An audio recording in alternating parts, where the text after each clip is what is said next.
வணக்கம். செல்வகுமாரின் ரகசா புயல் குறித்த சில தகவல்கள். நாம ஏற்கனவே ஒரு 10 நாளாவே ரகசா புயலத்தை அறிவித்துக் கொண்டே இருந்தோம்.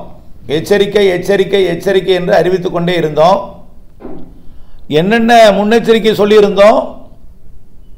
குறிப்பாக இப்பொழுது வந்து கொண்டிருக்கக்கூடிய வீடியோ எல்லாம் பார்த்தீங்கன்னா பல்வேறு ஊடகங்களிலே தாய்வானில் வெள்ளப்பெருக்கு, பிலிப்பைன்ஸில் வெள்ளப்பெருக்குன்னு தான் போட்டுட்டு இருக்காங்க.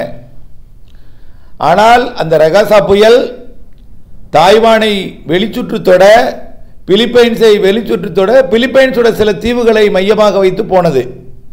ஆனால் அந்த பிலிப்பைன்ஸில் இருந்த தீவுகளில் மக்கள் தொகை அதிகம் இல்லை, சுற்றுலாத்தலம். வெளிச்சுற்று தொட்டத்துக்கே தாய்லாந்தில் இவ்வளோ வெள்ளம்னா அப்போ புயல் கரை கடந்தக்கூடிய சீனா எப்படி இருக்குன்னு பாருங்க. இன்னும் தகவல் வரல. எப்படி கஜா புயல் கடந்த பிறகு அந்த இடத்துக்கு போய் பார்க்கறதுக்கு ஒரு வாரம் ஆனிச்சோ, எப்படி அந்த படங்கள்லாம் தாமதமாக தெரிந்து உலகுக்கு தெரிய வந்துச்சோ, அதே போல தான் அந்த சீனாவிலே தாக்கி இருக்கக்கூடிய புயல் படம் இன்னும் வெளியே வரவில்லை. இப்போ வந்து கொண்டிருக்கிறது எல்லாமே தாய்வானும் பிலிப்பைன்ஸும் வந்துட்டு இருக்கு. இருந்த போதிலும் நாம் இதில் இணைச்சிட்டு இருக்கக்கூடிய சில வீடியோக்கள் ஹாங்காங்கில் அடித்த காற்று. ஹாங்காங்கில் நேரடியாக அடிக்கலை. புயல் மையம் 150 கிலோமீட்டர் தொலைவில் இருக்க, இன்னொரு 100 கிலோமீட்டர் தொலைவு வெளிச்சுற்று மட்டும்தான் ஹாங்காங்கில் போணுச்சு.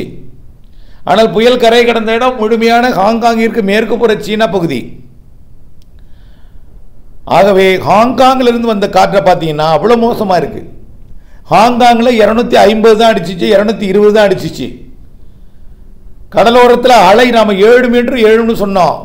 அப்படியே அந்த செய்தி ஊடகத்தில் 7 மீட்டர் என்று தெரிவிக்கிருக்காங்க. அதை நம்ம போட முடியாது. இதில் எடுத்து இதை உங்களுடைய சாட்சிக்கு எடுத்து இதில் பதியவிட முடியாது. காரணம், அங்கே உள்ள ஊடக செய்தி நம்ம போட முடியாது. 7 மீட்டர் உயரம் அலை எழுந்ததாகவும் சுனாமி போல பார்த்தீங்களா, அதுவும் சொல்லியிருப்பாங்க படத்தில் சிலத்தில். சுனாமி போல் நுழையும் ஒரு, அதாவது எப்படி நிலநடுக்கம் ஏற்பட்டு சுனாமிக்கு முன்னெச்சரிக்கை கொடுக்குறாங்களோ இதுக்கு அந்த சுனாமி முன்னெச்சரிக்கை கொடுக்கணும் அப்படின்னு சொன்னேன். கடுமையாக 7 மீட்டர் உயரத்திற்கு அலை எழுந்து கடலோர கடல் நீர், நல்ல வேளை சில இடங்களில் மழை இருந்துச்சு, அதனால ரொம்ப தூரம் போகலை. 7 மீட்டர் உழைந்து ஆறுகளில் வெள்ளப்பெருக்கு ஏற்படுத்தியிருக்க கடல் நுழைஞ்சி. ஆகவே அங்குமிங்கும் வட்டமிட்டு வீடுகளுக்குள்ள நுழைஞ்சி போகிறது பெரும்பாலும் கடல் நீராகவும் இருக்கிறது.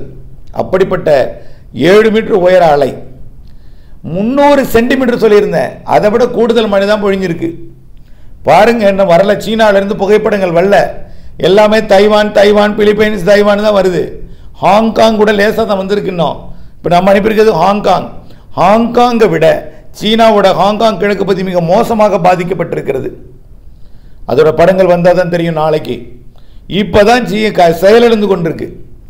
நேற்று முன்தின மாலை கரை கடை தொடங்கியது. சீன கடற்கரையை தொட்டது நேற்று முன்தின மாலை. இப்போ தான் அந்த வியட்நாம் எல்லையோரத்தில் போய் மழை பொழிவை கொடுத்து செயலிழந்துட்டு இருக்கு. இப்போ தான் ஆக 24 மணி நேரத்துக்கு மேலே காத்தடிச்சிச்சு.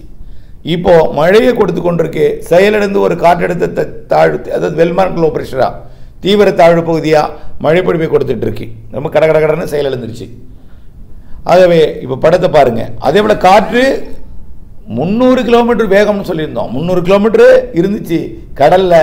அது வெளிச்சுற்று மட்டும்தான் ஹாங்காங்கில் இருந்துச்சு. அங்கேயே 250 220 230 கிலோமீட்டர் வேகத்தில் காத்தடிச்சிருக்கு. படத்தை பார்த்தால் தெரியும்.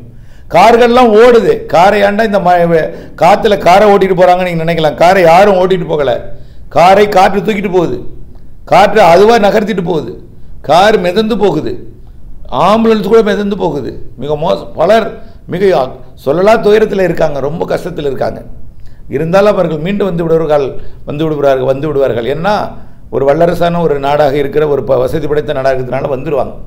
இருந்தாலும் கஷ்டம், இப்பொழுதைக்கு கஷ்டம்தான் அவர்களுக்கு.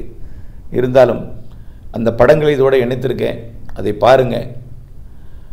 இப்படி எதிர்காலத்தில் இப்படிப்பட்ட நிகழ்வெல்லாம் கடலில் இருக்கத்தான் செய்யும். இது இப்போ போயிட்டு அடுத்து இன்னொன்று வருதுங்க. வியட்நாமுக்கு அதே வழித்தடத்தில் வருது. ஹாங்காங்குக்கு தெற்கு புறமாக, இதை இப்போ கரை கடந்துக்கூடிய பகுதிக்கு தெற்கு புறமாக இந்த இடத்துக்கு எந்த பாதிப்பும் கொடுக்காம வியட்நாமுக்கு வருது. அடுத்தது வருது. அந்த புயல் படத்தை கூட காலையில் படம் போடுறது 2வது புயல் வருது. இப்படி அடுத்தடுத்த நிகழ்வுகள் வரும்பொழுது அது செயலிழந்து வங்கக்கடலுக்கும் அக்டோபர், நவம்பர், டிசம்பர், ஜனவரியில் வரும் என்பது தான் நம்முடைய ஆய்வறிக்கை என்பதை தெரியப்படுத்த விரும்புகிறேன். தொடர்ந்து இணைந்திருங்கள் அப்டேட்ஸுடன். இதோ அந்த படங்கள் இதோடு இணைக்கப்பட்டிருக்கு, பாருங்கள். நன்றி.